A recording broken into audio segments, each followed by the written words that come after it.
മലായികത്തീങ്ങൾ ഇങ്ങനെ കൂട്ടം കൂട്ടമായി ലക്ഷക്കണക്കിന് മലായികത്തീങ്ങൾ വരും. അത് നമുക്കങ്ങനെ അനുഭവിക്കാൻ കഴിയണം, അത് നമുക്കങ്ങനെ ആസ്വദിക്കാൻ കഴിയണം. ആ രാവിൽ കോടാനക്കോടി മലായികത്തീങ്ങൾ വന്നുകൊണ്ടിരിക്കുന്നു, ഞങ്ങളെ നിരീക്ഷിച്ചുകൊണ്ടിരിക്കുന്നു, ഞങ്ങളുടെ ഇബാദത്തിന് അല്ലാഹുവിന്റെ അടുക്കൽ സാക്ഷിയാകുന്നു. ഞങ്ങൾ ദ്വാരക്കുമ്പോ അവരാമീൻ പറയുന്നു. അതാണ് വിശ്വാസിയുടെ ലക്ഷണം. അല്ലാഹു തൗഫീഖ് നൽകട്ടെ.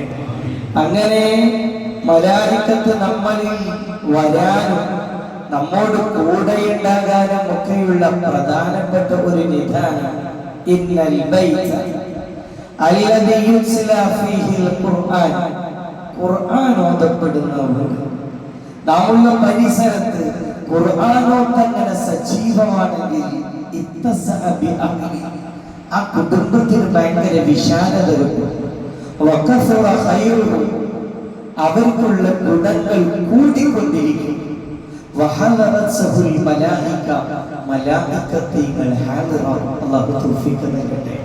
ഒരു സഹാബി വരെ ഖുർആൻ ഓതാൻ തുടങ്ങി. സഹീഹായ ഗ്രന്ഥങ്ങളിലൊക്കെ കാണാൻ കഴിയും, ഓർത്തു തുടങ്ങിയാൽ പുറത്തുള്ള കുതിരങ്ങനെ ചാടി ചാടി ചാടി കളിക്കും. ഇദ്ദേഹം പേടിയാകും, ഓർത്തു നിർത്തും. പിന്നീട് അപ്പോഴും കുതിരകൾ ചാടുകയാണ്. സംഭവം ആവർത്തിതമായി സംഭവിച്ചുകൊണ്ടിരുന്നു.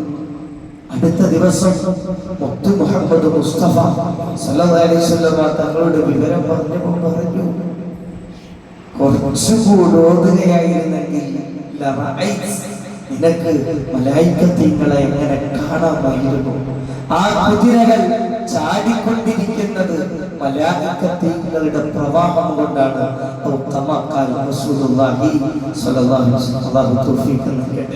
അതൊരു അനുഭവമാണ്. സയ്യിദുനാ അബ്ദുല്ലാഹി ഇബ്നു മസ്ഊദ് റളിയല്ലാഹു അൻഹു ഖുർആൻ ഇങ്ങനെ നെഞ്ചത്തേക്ക് ചേർത്ത് വെച്ചിട്ട് പറയും, കലാമു റബ്ബി, ഇതെന്റെ റബ്ബിന്റെ കലാമാണ്. അല്ലാഹു അവനെ നമുക്ക് കാണാൻ കഴിഞ്ഞിട്ടില്ല, അവന്റെ ശബ്ദം നമുക്ക് കേൾക്കാനുമായിട്ടില്ല. എന്നാൽ അവന്റേതായി നമുക്ക് അനുഭവിച്ച് ആസ്വദിച്ച് കൊണ്ട് നടക്കാനുള്ള ഒന്നാണ് കലാമുല്ലാഹ്. ഈ ഏടുകളിലുള്ളത് അത് ഉറപ്പ് ഖുർആനിന്റെ കലാമാണ്. വൈവിധ്യങ്ങൾ, വ്യതിരിക്തതയില്ലാത്ത, മാറ്റത്തിരുത്തലുകളില്ലാത്ത, വികൃതമാക്കാത്ത ഇന്നാ നഹ്നു നസ്സൽനാ ദിക്റ വ ഇന്നാ ലഹു ലഹാഫിദൂൻ. അല്ലാഹു തന്നെ സംരക്ഷിക്കുന്ന ഗ്രന്ഥം. പലരും പല ലോബികളും ഖുർആനിൽ മാറ്റത്തിരുത്തലുകൾക്ക് ശ്രമിച്ചിട്ടുണ്ട്, നടക്കണില്ല. അല്ലാഹു സംരക്ഷണം ഏറ്റെടുത്തതാണ്. അല്ലാഹു നമുക്കത് ഏറ്റെടുക്കാനുള്ള തൗഫീഖ് നൽകട്ടെ. അബ്ദുല്ലാഹി ഇബ്നു മസ്ഊദ് തങ്ങൾ വഫാത്താവാൻ കിടക്കുകയാണ്. അപ്പൊ കുറെ വിസിറ്റേഴ്സ് ഇങ്ങനെ വരുന്നുണ്ട്.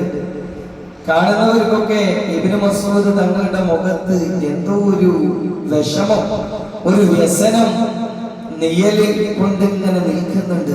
ചോദിച്ചു, നിങ്ങൾ മരിച്ചുപോയാൽ നിങ്ങളെ പെൺകുട്ടികളെ കാര്യം ആലോചിച്ചിട്ടാണോ, നിങ്ങളുടെ പെൺമക്കളുടെ അരിയുടെ കാര്യം ആലോചിച്ചിട്ടാണോ ഇത്ര വിഷമം?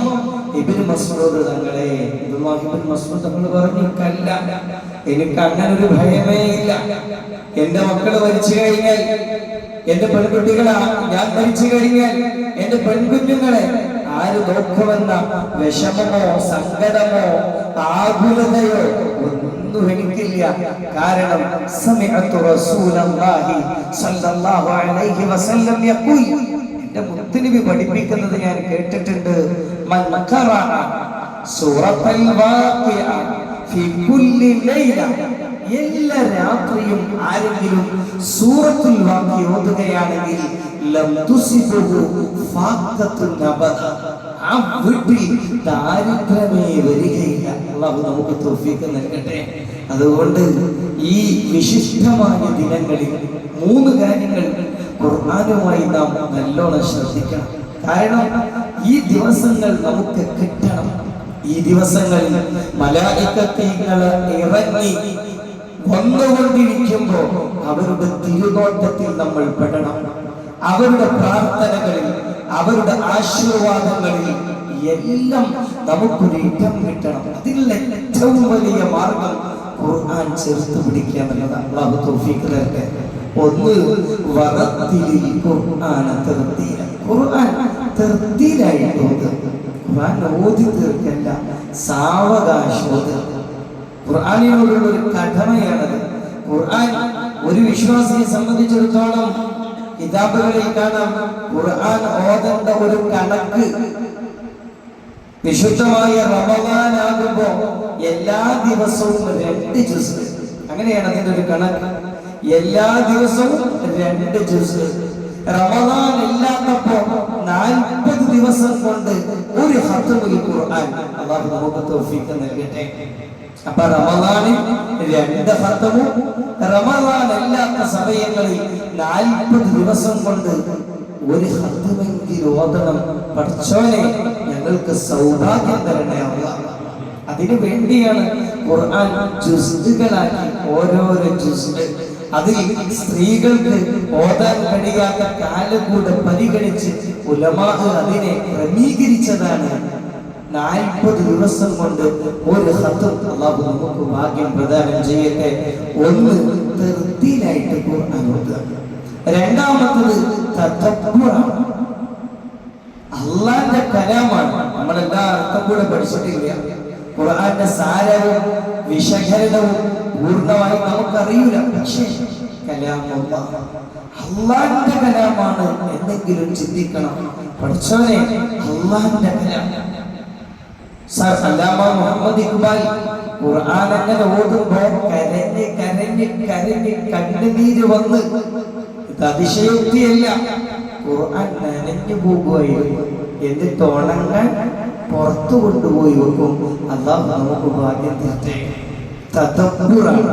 ഒന്ന് തർത്തീലായിട്ട് ഓതണം, മറ്റൊന്ന് തദബ്ബുറാണ്, മൂന്ന് തഅദീമാണ്. ഖുർആനെ ബഹുമാനിക്കണം. എപ്പോഴും ഖുർആൻ നിലത്ത് വെച്ച് പോവാം. മഅാദല്ലാഹ്.